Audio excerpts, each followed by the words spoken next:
Prepare to experience the strongest radio allowable by law. Secrets will be revealed. Myths dispelled. From the studio gym where excuses never apply, it's Superhuman Radio with your host, Carl Lenore.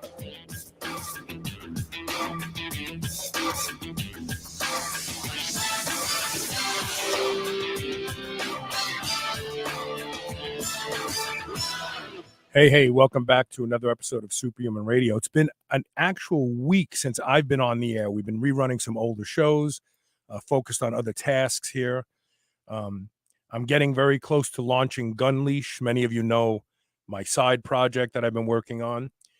We hope to launch it actually in November.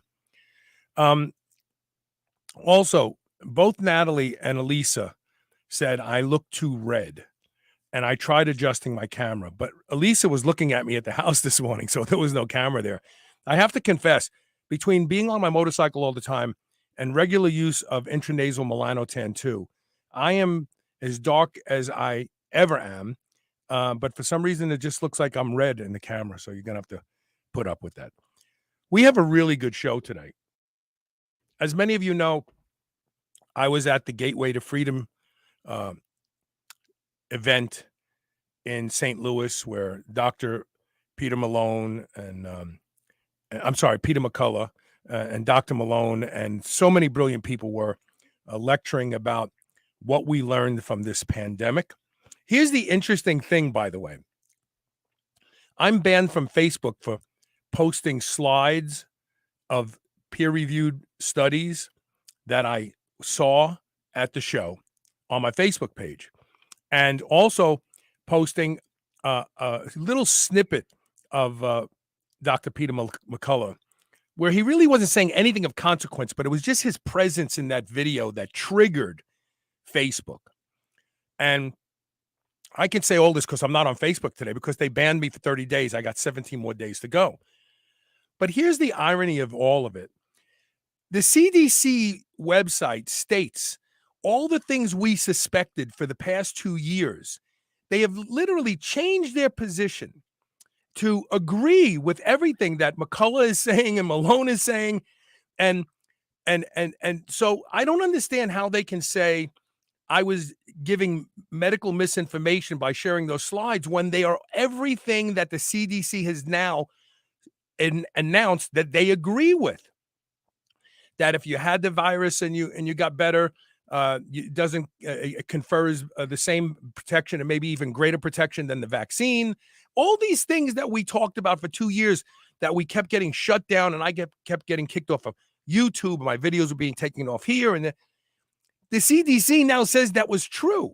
I don't understand how Facebook is saying I'm giving medical misinformation if the information coincides with the CDC. The definition of medical misinformation is when you say things that the CDC doesn't agree with. But I have a feeling that Facebook is facing some real big challenges with their admission on Joe Rogan's show. Mark Zuckerberg saying, we were doing what the FBI was telling us. And now there's emails between big tech, including Facebook and the White House, where they were asking them to, censure people who were saying this and all that.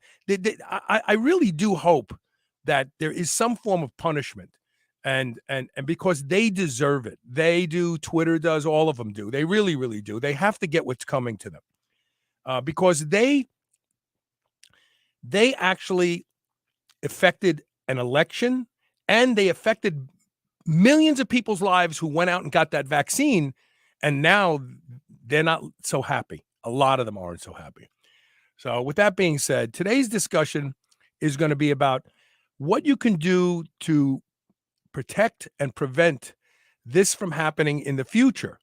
This is any type of infection, any type of virus, because this discussion is very important for everybody out there. Before we get started, we have to thank our title sponsor, Legendary Foods, makers of the Tasty Pastry.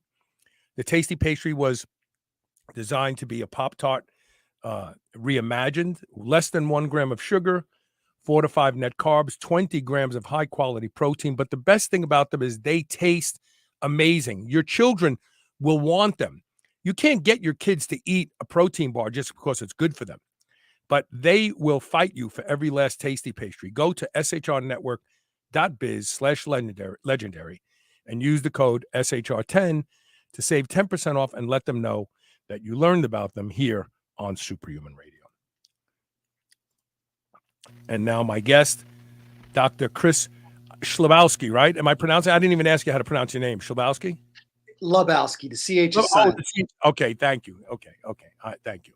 Chlebowsk. That's easier for me to say. Sure. Welcome to the show. I want to say something to kind of set the stage here. About 10 years ago, I did an interview with a scientist who published a study about a twin, monozygotic twin study, where both sisters, they were both girl babies, they had the BRCA gene later on in life, and some of them got breast cancer and some of them didn't. And we talked about all of the data points and what they discovered. But one of the things I was really shocked by was I asked this scientist, and I don't remember her name.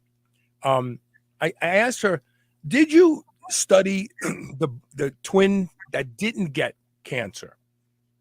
And she said, well, no, not really. And I was shocked by that because I thought, wouldn't you want to know why a female with the BRCA gene avoided getting breast cancer when her twin got it? Like, to me, that's who they should have been focusing on, because then you're going to learn how to avoid the disease. And they didn't look at that at all. Is science even asking the right questions? No, I think that's one of the fundamental problems, Carl, through all of this, through the pandemic, through a lot of medicine and a lot of science, is that we start with the wrong question. We don't even enter into it looking in the right place, as you told in that story. And so if you're asking the wrong question, what kind of answer are you going to end up with? And that goes very much into the pandemic and focusing on the virus as the only issue. Whereas, as you alluded to, we should have been looking at the people that didn't get sick, or the people that had very minimal illness, the people that even in the Delta variant, which was arguably one of the worst ones to get, the one I got, why did some people sort of skate through it like it was a cold? Or why didn't we look at the kids? Why didn't we look at children and say, why don't kids really get this? And I'm going to, a little bit later in the show, I'm going to discuss another episode that I produced about looking at senolytics and senescent cells as the core of the viral load. But anyway, so we really should have found those people who did well, survived, had minimal symptoms, and said, what's unique about them, and compared that to the group that was really sick. Could have done that very early on. Could have absolutely done big studies in the first 3 to 6 months of this thing hitting the streets and segregated people into 2 different categories there, studied the people that got very ill and compared them with the biomarkers of the people that did not get ill. You absolutely could have done that. That was not the focus. Now, I'm not a scientist, but I do pride myself, and I got this from my mother, of being a real critical thinker. You know, I abandon all the left and right discussions. And when I say left and right, I don't mean politics. And I apply critical thinking to see what is really true, what is accurate.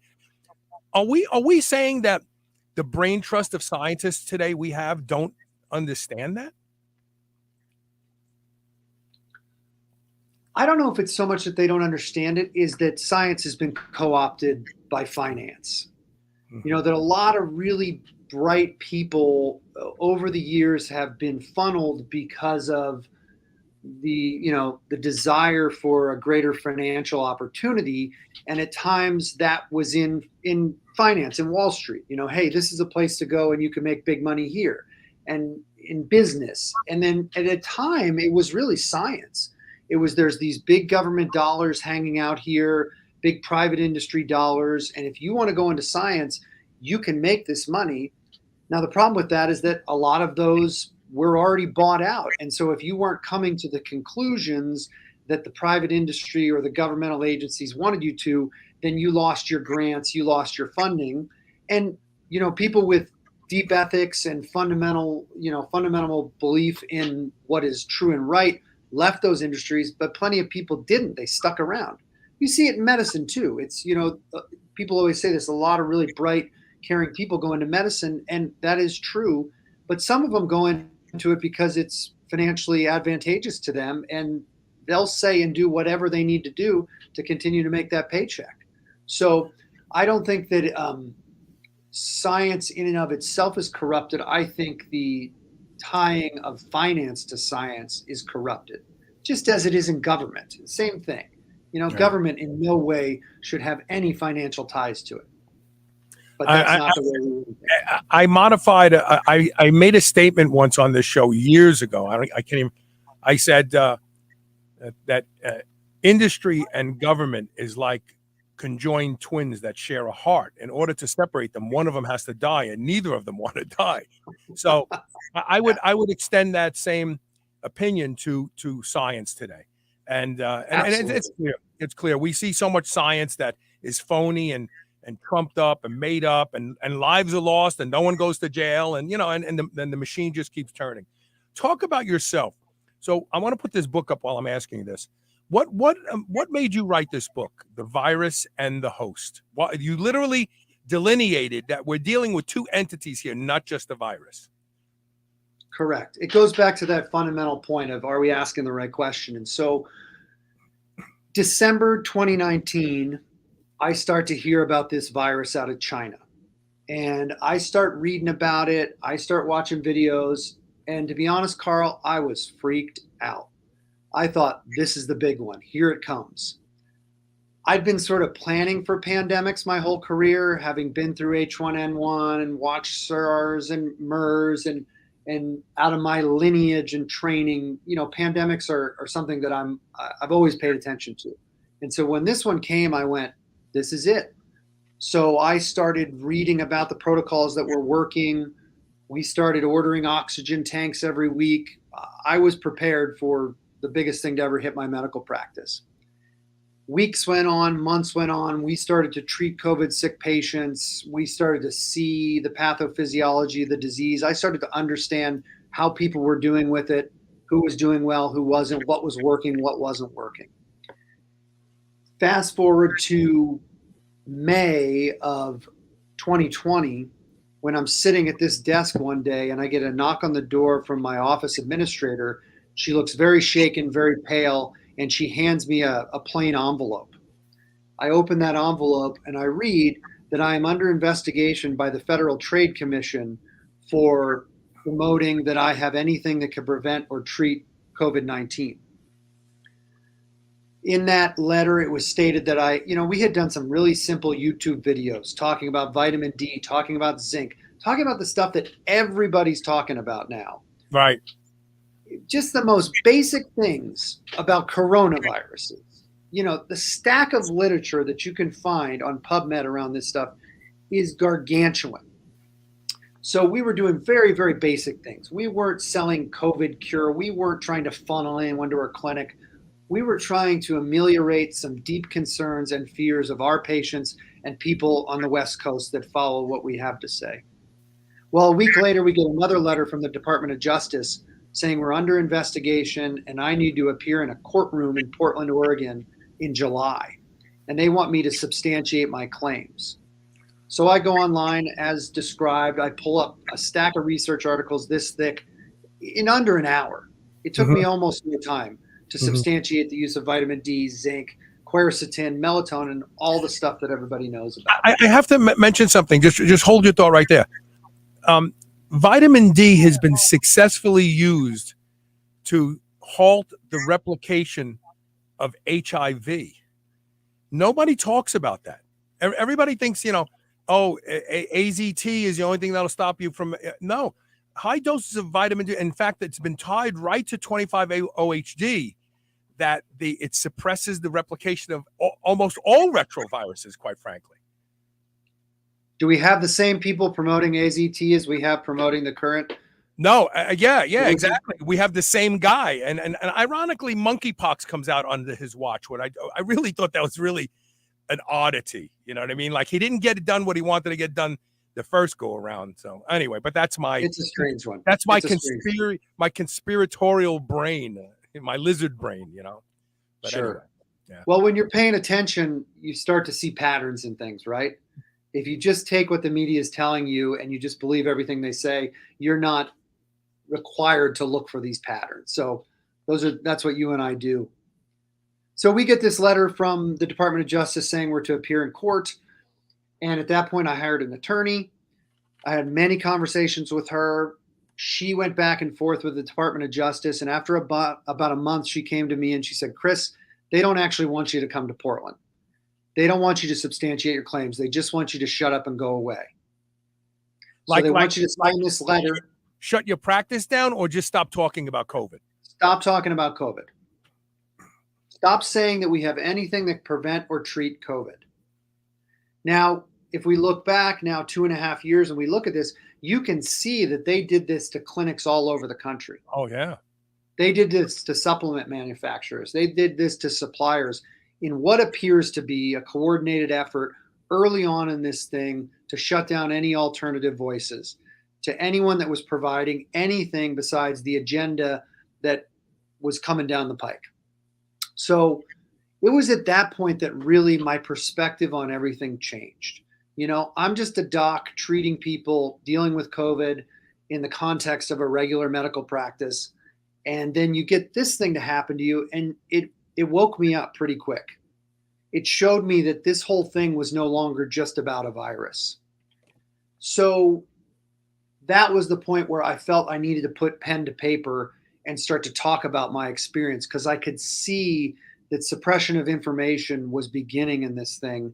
And I needed people to know that there are other ways to deal with viruses. I don't talk specifically in the book about do this for COVID, but what I'm talking about is the overarching ideas about how we can stay safe from epidemic scale viruses, because it is my firm belief that this is not the last one we're going to see anytime soon. No, and I want to go on. I want to go on the record on making a statement that I've been thinking about a lot. China has done more to destroy populations around the globe than any single country ever. We can date back to the 1300s and the Black Plague, 250 million people globally. And if you look, if I stand corrected, but avian flu came from China. The what's the one? The one with the pig virus. I can't think of the name of it. Swine flu. Swine flu. Thank you. Came from China. And this virus, which I don't think was accidental like the other ones. I don't think they were engineering Black Plague. I just think it's a filthy cesspool of a country with too many people living in too close proximity, and these things spout up. But I would like to see someone move, not me, someone powerful, move to isolate China from the rest of the world. Put a geofence around them. Nobody flies in, nobody flies out. That's it. We're done, because if China is allowed to continue in the path, they will come up before global warming. They will come up with the pandemic that kills most of the population of the world. I mean, it is curious that this came out of China. We have to look and trace the dollars back, where this originated, what other labs this was created in, who was working on corona-style viruses. You know about all this. Most of your listeners know about all this, but it may just be that it was an opportunistic place by which to release a virus based on those perceptions, or it may be that it, spontaneously generated. But based on the facts, that seems very unlikely. Yeah, no, I believe this was done on purpose, but made to look like the same way other viruses have spread around the globe. And ever since the Silk, what do they call it, the Silk Roads or whatever, Silk Road. And Italy being the seat of fashion, whatever happens in China goes right to Italy. Then from Italy it goes to the rest of Europe. Then from Europe it goes to the rest of the world. In effect, they have a delivery system. They just know, we just have to come up with this and just let it out in our population. It'll go around the world. And that's what we saw. Yeah, that's exactly what we saw. Lombardy, Italy. The largest site of a coronavirus SARS-CoV-2 pandemic at the beginning of this thing. Yes. And I just want to mention something else. I'm not patting you and I on the back, but people have to understand something, that when you take an IQ test, it's not about what you learned in school or what you can remember from biology class. It's about seeing patterns. IQ has a lot to do with just being able to see patterns that other people don't see. That's the way your brain puts things together. So the people who see patterns, they're not mystics, or they're not tin hat. No, people with very, very high IQs, I'm sure, have seen the same things that we're talking about, because they see and recognize patterns. So absolutely. And I would add discernment too, because I've got to say, Carl, I watch all of it. I watch everything from the left to the right, to the top to the bottom. And I'm still fascinated by COVID. I'm still fascinated by this phenomenon. I'm listening and watching every day. And I see people who may see patterns, but they lack discernment, running off the edge on one side or the other. Mm-hmm. I hear some really kind of crazy stuff that on one side that I go, I don't think that's true, because it's not what I see personally in my practice, with having treated now, 800 plus people with COVID. So I think we still also, with IQ, we also need discernment, and we need to be careful about getting locked into a position just because we like that it fits with our belief structure. Yeah. Okay. So you sit down, you get your hand smacked. How do you write a book like this? Aren't you afraid they come back to you and go, I thought we told you? Well, it doesn't. Like I said, I don't talk about how to treat COVID in there. I haven't put anything specifically about COVID. I'm talking about viruses. I'm saying the reason that people get so sick and die from viruses, and I'm giving it away here, is that people are toxic. Yes.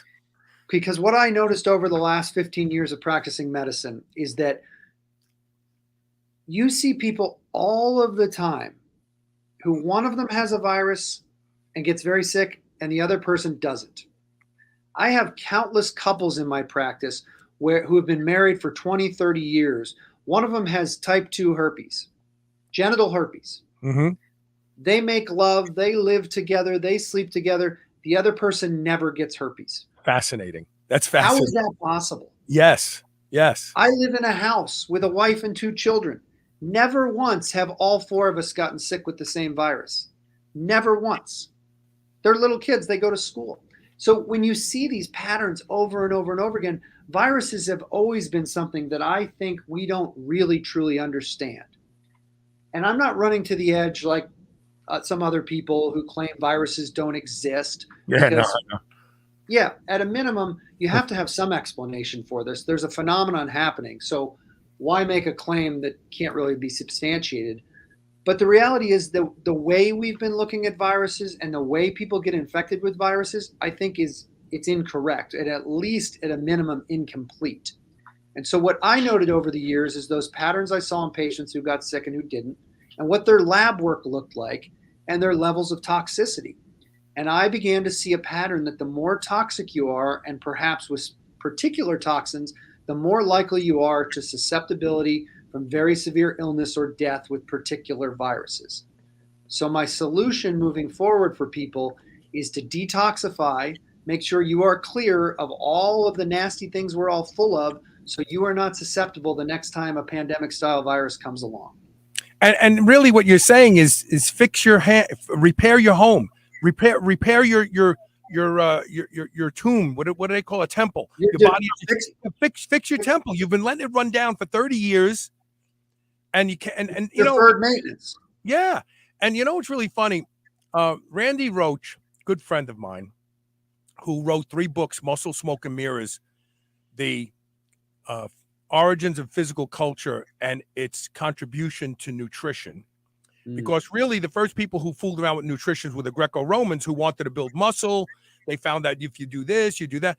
And they unlocked that, hey, not all food is the same and not all food bestows the same results. In his first edition of the book, he wrote, now Randy is a historian and I believe him, but I have never read this outside of his book. He said that Louis Pasteur recanted his theory about the microbe and said it's the inner terrain of the body. So in other words, you know, Pasteur was about killing microbes, killing pathogens, and that's the only thing that's going to save people. And at the end of his life, he said, I was wrong, because there are some people that are more robust than others. So the inner terrain of the body has more to do with the effects of the pathogens than the pathogen itself. So he really, in that statement, he's saying what you said. Well, he said what you're saying. It's the long-standing debate between germ theory and terrain theory, and I address it early on in the book. And in short, I come to the conclusion that neither one of them is completely right. It's awfully simplistic to say it's only about the germ, it's only about the virus, it's only about SARS-CoV-2, or it's only about the terrain and it's only about the person, because I have seen very healthy people who take very good care of themselves, who eat a healthy diet and who are clean, still succumb to particularly virulent viruses. So my idea is that there's something in the middle that makes more sense. And I call it biological equilibrium theory, in that both of them matter. Because if you look, Carl, we are full of viruses. Right. We are full of bacteria. We are full of fungus. We are arguably more pathogens, or pathogen partners, as I call them, than we are human cells. Yeah. So there's something there about that interplay of the relationship where if the host is in balance, then the pathogen can't do anything harmful and actually tends to do good things for the host. If we are out of balance, that's when people become ill.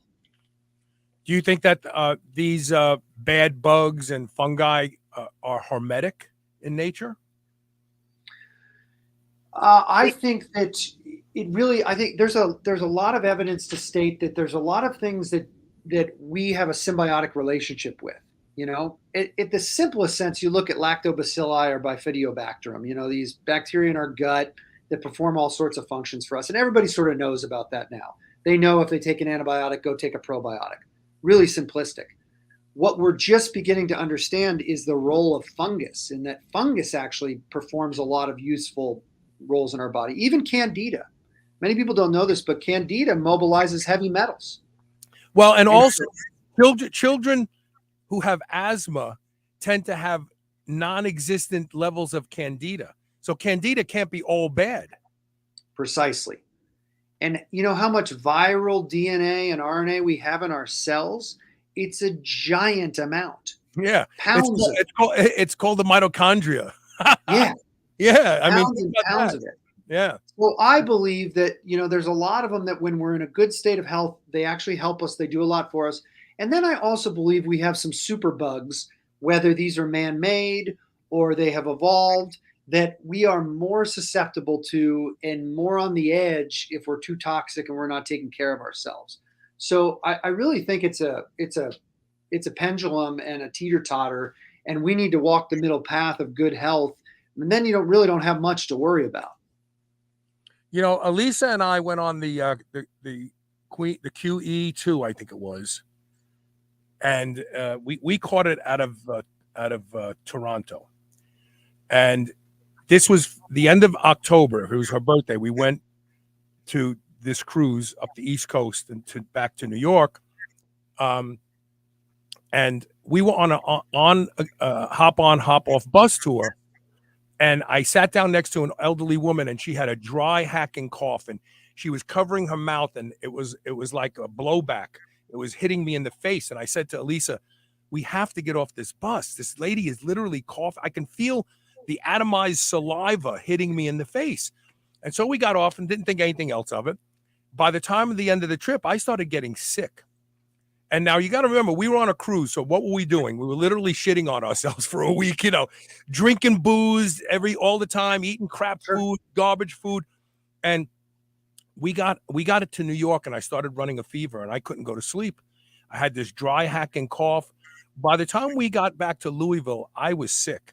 And now that I look back, I realize this was the original strain of COVID, because that vessel came from Asia through Europe, from Italy to Quebec, where we were. Quebec, not Toronto, Quebec.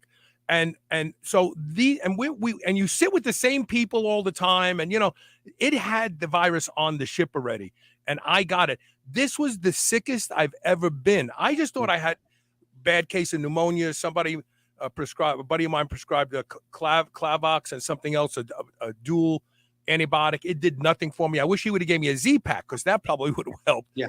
But this is the sickest I've ever been. And Elisa got it too. And she woke up one night in the middle of the night, and she was convulsing. Nothing like this has ever happened to either of us. Now that I look back, I'm sure we had the original strain of COVID. And I'm a really healthy guy. I mean, look at me. I carry a lot of muscle. I train hard. I protect my sleep. I sit in the sauna with regularity. I mean, I do all those things, but it took me down. Me down hard.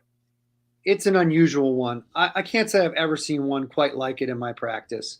And I focus a lot on infectious disease. A huge part of my practice is treating Lyme disease, all the co-infections that go along with it, a ton of mold illness. ID is very interesting to me. It always has been. And COVID is unique.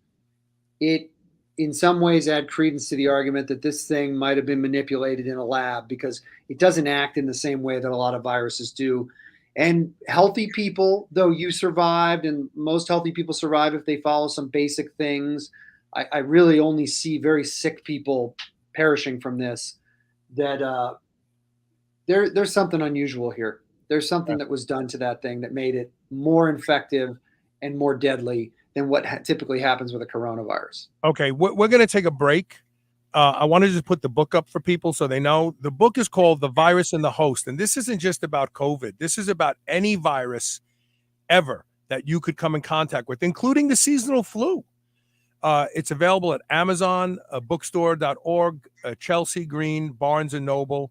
This is a handbook, folks. People need to buy this, read it once, and then put it away. And then when they start feeling sick, pick it up and use it like a handbook. We're going to take a quick commercial break. We'll be right back. Stay with us. You're watching and listening to Superhuman Radio.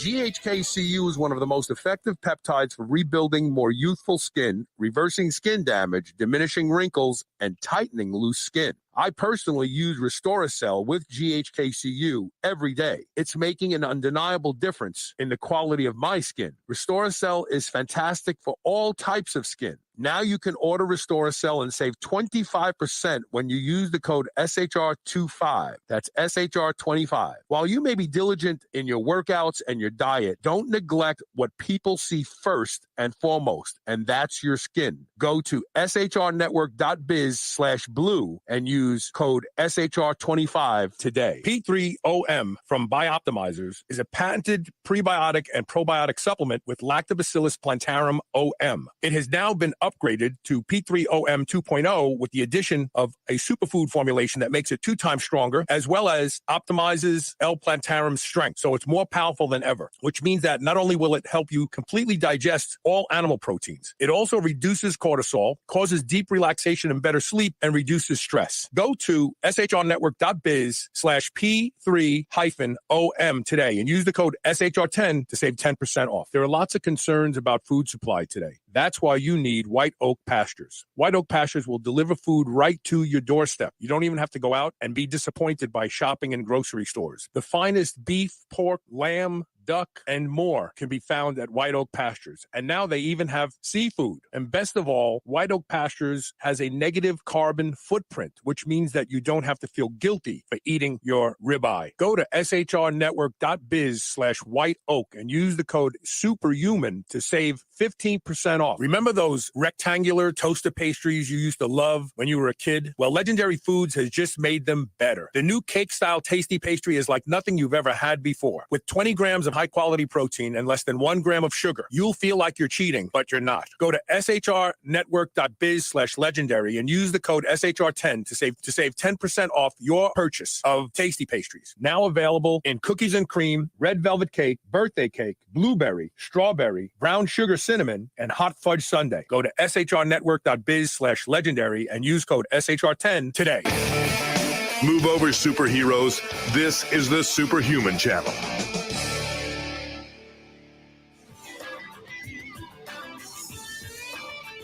Hey, welcome back. We're talking with Dr. Chris Chlebowsk about his new book, and I have a copy of it right here, The Virus and the Host. It's a great book. I can't even see there it goes. And really, the funny thing about it, there's nothing in the book that is shocking. Like, oh my God, this breakthrough. It's like common sense, real stuff that really does something. I want to mention something real quick, and then I want to get back on track. There's a great movie out there that everyone should see called Mr. Jones. It's about are you familiar with it, Chris? No, I haven't seen it. So it's about a guy who's a journalist from the UK during the time of Stalin, and there were rumors that Stalin was starving the Ukraine people, which is true. It all turned out. The Great Famine of the Ukraine that left people frozen to death on the streets and other people carrying them into their homes and cutting them up and eating them. This is the God's honest truth. This happened. Was fabricated by Stalin because he was taking all the wheat from the Ukraine and bringing it to Moscow because he was trying to build Russia into this big presence of a country. You know, they wanted their own armies, they wanted their own airplanes, they wanted chemical factories. And the only way they could do that was by taking the wheat from Russia from the Ukraine and selling it off. And all the Ukrainian people were dying because they had no food. And the parallel with this comment here I'm making with today is it always comes down to controlling the information. Stalin was paying people on the BBC and other agencies that were journalists to lie and say it wasn't true. But this one guy had the balls to write. He went there. He saw it. He almost died, and he wrote about it. And that's what changed the trajectory of Stalin. The media and Hollywood. If you look at Henry VIII, when he decided he didn't want to be Catholic anymore and he wanted to break away from the Pope so he could marry another woman without truly being divorced from Anne of I can't think of it, but anyway, what he did was he enlisted the play actors to make fun of the Pope, to change the sentiment of what he was doing, so that he could become Presbyterian? He became, but the point here is that Hollywood types and the media have always been in the pocket of the corrupt because controlling the message is everything. If the people don't know what the truth is, then they can't judge and they just go along. And we've just seen this. We're still seeing it, quite frankly. It's not like it's over. We're still seeing it. But this is nothing new, what's going on here. Now, this book has lots of great information in it. This information can be used if you're worried about catching the flu, because old people die from the flu. So it's Sure. not like, this is about any particular situation or infection, but this is an important discussion.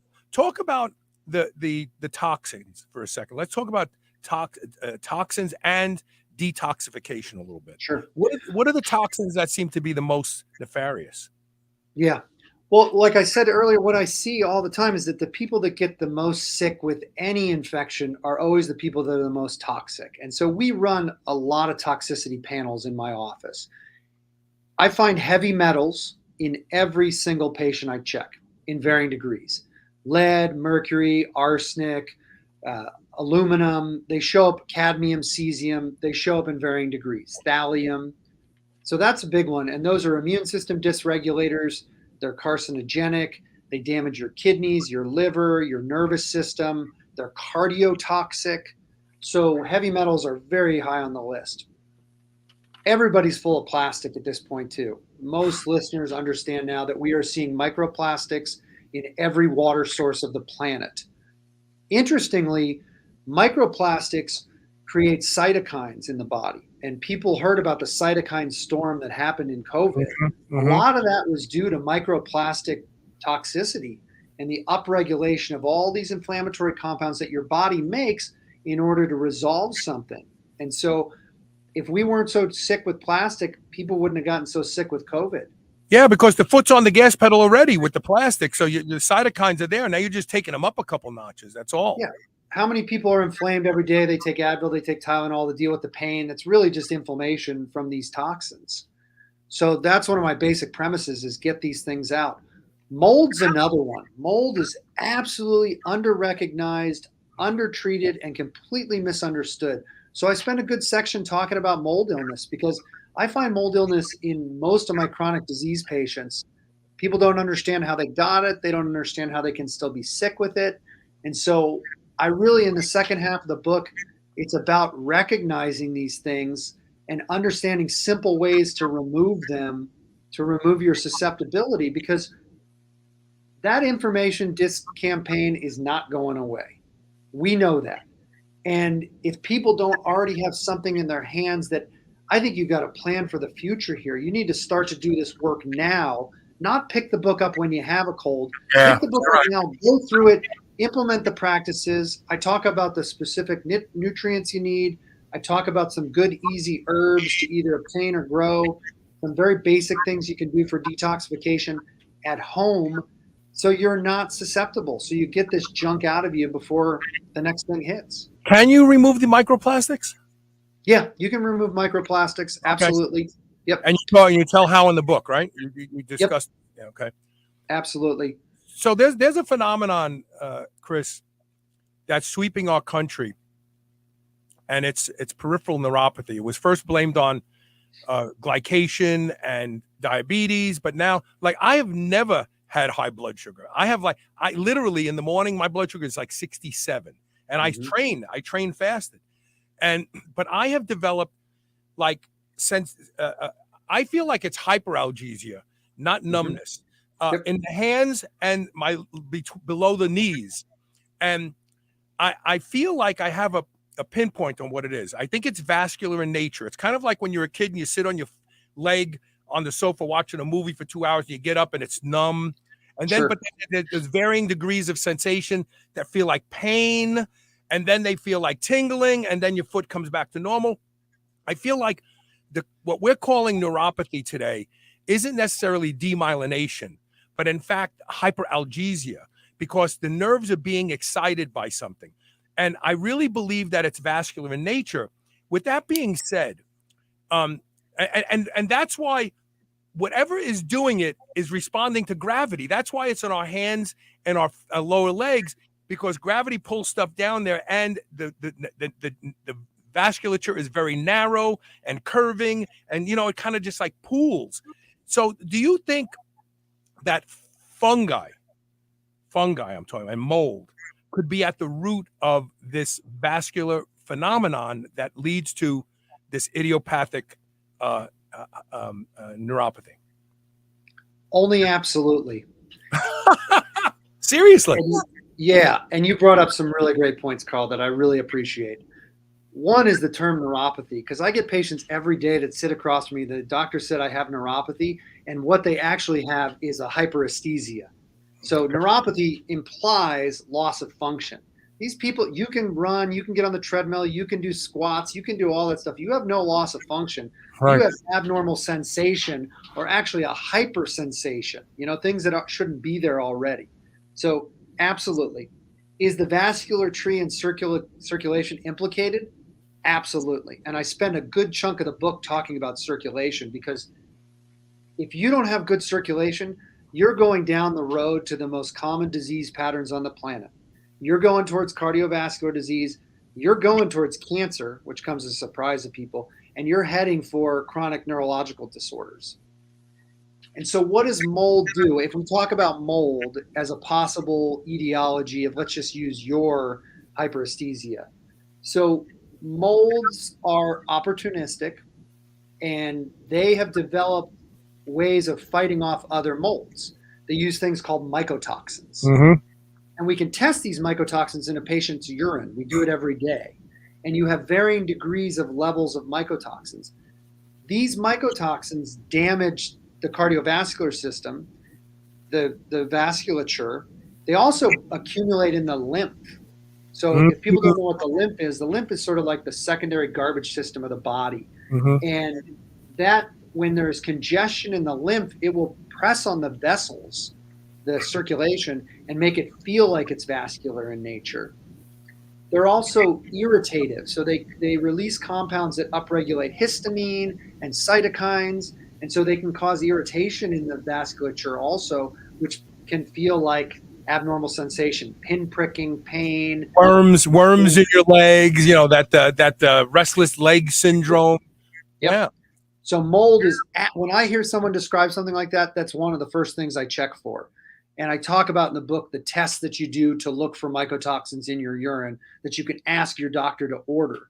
So, back to your point too, just to talk about mold a little bit more. Well, people go, well, my house isn't moldy. I live in a new house. I just built my house. It was built in 2020. New construction often has mold. How many times have you seen a house being built out in the winter? You think the contractors cover up the sheets of plywood and they cover up the drywall. So there's mold in new construction. There's mold in old homes. Anytime there was a leak in a bathroom or a sink or a dishwasher, the average contractor doesn't know how to remediate mold properly. And people get these long-term exposures. And then the worst thing that happens, Carl, is then we become colonized with mold. It starts to grow in our sinuses and it grows in our gastrointestinal tracts. So that moldy apartment you lived in college, or that basement that you used to play guitar with your buddies that had mold, you can get colonized with it, and then it lives with you. It's constantly releasing those mycotoxins, and you're having these types of symptoms. So that is absolutely one of the reasons we have this epidemic. I actually think people are dosing mold every day with their boutique coffees. So yes, I had to stop going to Starbucks. Well, I don't drink coffee anymore. My gut feels so different. In fact, I was starting to get a very distended gut, and it's flat now because I gave up coffee. But if I walk into Starbucks, I get a tickle in my throat and my nose starts to run, and I have to cough and I have to get out. I mean, so it's atomized, it's in the air. And I really think a lot of the mold that's being introduced every day has nothing to do with your house. You're pouring it down your throat in such large quantities that your body can't keep control of it at all. Absolutely. If you're going to drink coffee, you have to drink the low mold mycotoxin coffees, like Dave Asprey and Bullet Free, and the people that focus on that, and they really test it, because coffee is notoriously goes bad and gets mold growth on it. Absolutely. Is nystatin a good enough product to treat if you think you have mold in your gut? Nystatin is one of the drugs we start with, so nystatin has a lot more affinity for killing candida, and then it's weakly effective against things like penicillium and aspergillus and fusarium and some of these other things. So, I mostly use botanicals, I mostly use herbs and homeopathy, but I will also use some drugs. I prescribe a lot of nystatin because it beats back candida. But often, if we're going to move forward and we need to treat some of those more difficult molds, we'll use things like itraconazole or ketoconazole or amphotericin B, some of the stronger medications. And you often have to take them for a very long time too, 3 months, 6 months, 9 months, a year or two, if you've been colonized for decades. Are you familiar with a peptide called LL37? I don't know that I am. I'll send you some information about it. So I'm going to use, Great. I'm going to start with nystatin, and then I'm going to do LL37. And I'd love to know about it. It's a cathelicidin. It's actually a downstream metabolite of sun exposure. And it's a very powerful antimicrobial, antifungal that's produced naturally by the body. And you can actually buy it as an injectable peptide. But anyway. Sure. And peptide therapy's become so big and people are using it for so many different things these days. Yeah. I've been talking about peptide therapy on this show since 2006. My cool. first show about peptides was GHRP and IGF-1 long R3. Those are the first. What about a DMSA for heavy metals?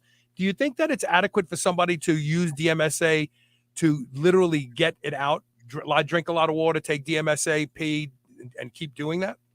Sure. So you're alluding to the idea of chelation. So when we Yes. get heavy metals in our body, whether that's mercury, lead, cesium, cadmium, any of that stuff, those metals lodge into tissues, and they all have different places that they preferentially lodge. And they're very difficult to get out of the body.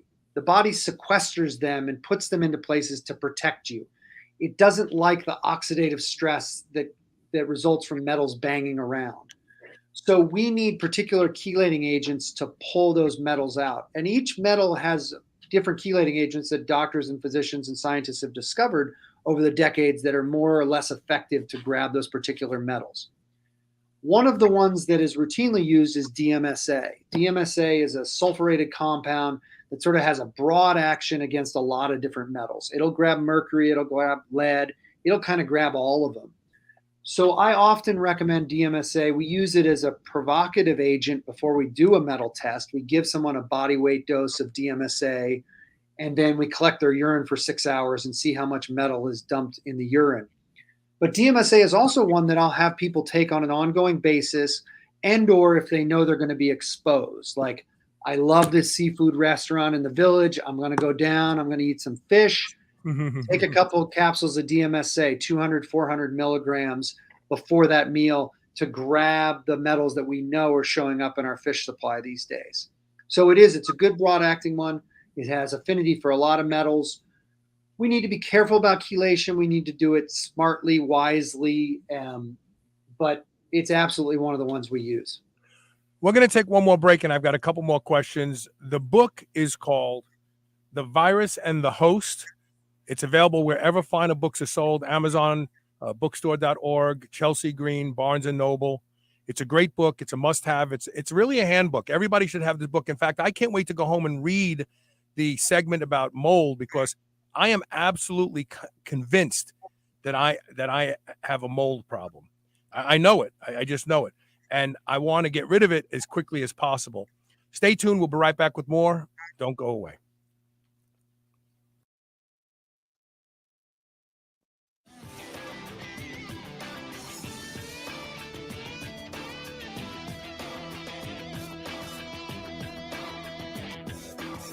I would easily say that I am the hugest proponent you will ever meet to doing anything that will improve the quality of my sleep. And that's because sleep is linked to just about every metabolic disorder we see in our population today. One of the easiest things you can do to improve the quality of your sleep is to get a pillow that can be shaped into the exact form factor that allows you to get your best night's sleep. And that is MyPillow. I've been sleeping with MyPillow for a few years now, and I can tell you that when I have to travel and stay in hotels, I don't get a good night's sleep because I don't have MyPillow with me. Right now, you can save up to 60% off of everything offered to improve the quality of your sleep at shrnetwork.biz/mypillow when you use the code SHR. Or you can call toll-free 800-889-4938. And remember to use code SHR to save up to 60% off of everything at their website. Never before has a product been so appropriately named as Botanic Tonics Feel Free. This plant-based elixir combines a variety of different effective compounds, all from raw plant materials that at different doses provide you with completely different experiences. A third of a bottle puts you in the zone and makes you very focused and is ideal for a non-stimulating stimulating pre-workout. It also has a mild analgesic effect for us older lifters who have soreness and little pains and aches that keep us from training as ferociously as we want. A half a bottle will create a mild euphoric effect that will allow you to forego consuming alcohol, but still be socially lubricated and have fun. I have never had a product deliver on its name the way Botanic Tonics Feel Free does, and I won't ever be without it, and you shouldn't either. Go to shrnetwork.biz/feel free and use the code SHR40 for 40% off your first order. I promise you, you will not be disappointed. Dogs should be powered by fat and protein, not carbs. That's why Visionary Pet makes low-carb, ketogenic dog food for dogs of all breeds and life stages. From kibble to freeze-dried and even low-carb treats, all Visionary Pet recipes are very low-carb, ketogenic, and made with 100% real meat protein. Shop now and use code SHR for 20% off your first order today. Your dog deserves the lifelong benefits of optimal nutrition. Make the switch to Visionary and see why smart dogs eat low carb. Spit that out right now. This is the Superhuman Channel.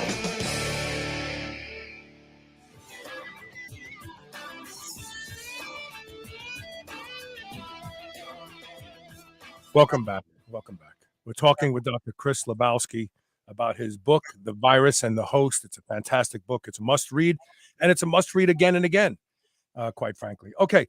Iron overload is a big problem. It goes very unrecognized by most physicians, and it fits nicely into a variety of diseases, from heart disease and cancer. Dr. Dale Bredesen has been on the show a couple of times. We talked about iron's contribution to Alzheimer's disease. Does it play a role in making people more susceptible to these kinds of infections being more harmful? Yeah, it's one of those, iron's a heavy metal. So iron is the heavy metal that our body needs to transport oxygen around. But at the same time, when there's too much of it, it does the exact same kinds of oxidative damage that lead and mercury and these other toxins do. So checking people to make sure that they have the right amounts in the right places of iron is absolutely a fundamental piece of making sure that we are not susceptible to chronic viruses, to cardiovascular disease, and to cancer, as well as the neurodegenerative stuff that people are damaged from. So it's absolutely a fundamental piece of every single blood panel that we run, is to understand, do you have too much? Do you have enough? Do you have it in the right place? So do you run TIBC as well as ferritin, or do you just run only every single time? Yeah. Right. See, a lot of doctors run ferritin. Ferritin can be upregulated in the liver by taking vitamin C. Ferritin can be upregulated in the liver by sun exposure. So looking at ferritin isn't adequate to determine. One molecule of ferritin can hold 80,000 molecules of iron. So you could have a lot of ferritin and every one of them isn't very full. If they don't look at total iron binding capacity, they really never know what your iron status is. Isn't that correct? It is. And, I've seen people talk about this recently. There was one guy that just put out a big article about it, a nutrition guy. I'll just tell you, as a physician, we always run TIBC. Always. Always have, always will. Because it's a really important part of the equation to understand. As you were saying, ferritin's an acute phase reactant. It can rise and fall based on what's going on in the body. So in any of these things, you got to paint the whole picture and understand where it is, why it's there, if it's the right kind, and what it's doing. In the early phases of this pandemic, there was some research that correlated ferritin to inflammation. If you had high ferritin, it may have been the result of a high inflammatory response. Did you hear about any of that? That's what that is. It's an acute phase reactant. We've seen that with chronic infections forever. It's not just unique to COVID. You'll see it in people that have chronic bacterial infections, chronic viral infections. I see it every day. It's one of the markers that tips me off. If I've run a basic panel and they have a high ferritin, I go, why do you have a high ferritin? If you don't have an iron storage disease, there's something else driving that high ferritin. Yeah. Last question. Fat has been demonized since the 70s. And I have a book at home called Fortunes in Formulas, plural. It was published in 1860 something. And it was kind of like, we were fascinated with chemistry at that point in time. And we were like, well, we can make stuff. We can make chemicals that do things. And there's a whole chapter on treating poison. And every single treatment, if you swallowed this, egg yolks and cream, if you swallowed that, lard, if you swallowed that, tallow. And I started to realize that, and we know this, toxins store in the fat cells. If you have a lot of body fat, you probably have a lot of toxins stored in them from over the years. In fact, there's a study that showed a correlation between rapid weight loss in women and a higher occurrence of both breast cancer and ovarian cancer. Sure. Women who shed like ridiculous amounts of weight in 6 months. And that's because all those toxins came out into the bloodstream as well, and your body was overwhelmed on how to handle them. So with that being said, could the demonization of fat for the past 50, 60 years have actually played a role in the higher toxic states of Americans? Oh, I think it did. And who demonized fat? It was the sugar industry. We've all tracked that to look and see who was making those claims and who was paying the doctors and who was funding the studies. One of the ways you lose toxins is to lose fat, but I'm a huge proponent of the rule of 1 pound a week. Don't lose more than 1 pound a week. Yes. One, for that reason, to not liberate too many toxins, because that is exactly where they're stored. And two, you're much more likely for your weight loss to stick if you stick with that plan. Mm-hmm. And so that's the reduction of simple carbohydrates, bread, rice, cereal, pasta, grains. That's increasing your cardiovascular exercise where you're actually sweating. That's upregulating your metabolism with botanicals. But you don't do it at more than 1 pound a week. And people are impatient. They want the weight loss yesterday. But I guarantee if you do it in that way, it's safe enough and it's slow enough that you won't run into those sorts of problems with toxicity, and you're more likely to keep the weight off. You're a fan of sauna. I've been sitting in saunas. In fact, I said to a friend of mine once, when I can be in any city and go to a gym that has a sauna, get in the sauna, and I feel like I'm visiting an old friend. I've been doing it since I was 19. The first time I was introduced to a sauna by my father. And so sauna has been shown to be an exercise mimetic. It's been shown. But how much can you really lose in your sweat? I became interested in controlling iron because I'm on HRT, and I seem to keep a lot of more iron in my body than a non-treated person. And so I thought, well, spermidine has been shown as a possible chelation agent for iron. But other than that, phlebotomy, and I donate blood with regularity. Yeah. Is sauna really, really good at detox, or is it just because you're sweating, people think you're detoxing? No, I mean, there's been countless studies that show, and you can track it. It's not hard to track. We dump heavy metals through our perspiration. We dump mycotoxins, so mold, through our perspiration. We dump plastics, organophosphates.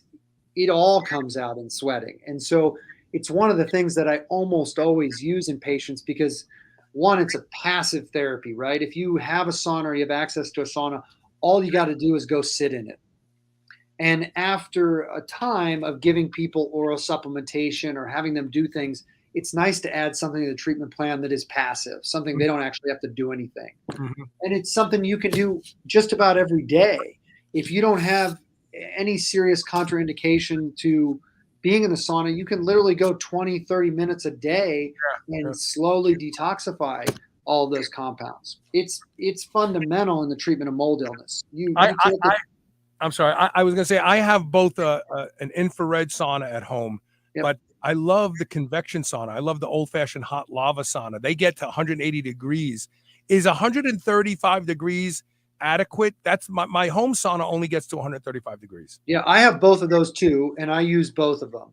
And it looks like, if you look at the research, infrared dumps different chemicals than the old ones do. Mm-hmm. So a combination of the two is probably the best. Mm-hmm. But I say if you can do either one, do it. And here's an interesting thing. I'll tell you this too. So, most of the time with mold illness, it's a family. They lived in a house, they had an RV, something like that. And I got to get those mycotoxins out of little kids, babies. I don't put little babies and kids into the sauna. I'll put them in a really hot bath and then collect their urine the next day. And lo and behold, what gets dumped after a hot bath? Mycotoxins. Really? So anything that raises our temperature, whether it's going for a jog or it's getting in a hot Epsom salt bath or sauning, they all help liberate toxins. This is great. This has been a fascinating discussion. The book is called The Virus and the Host.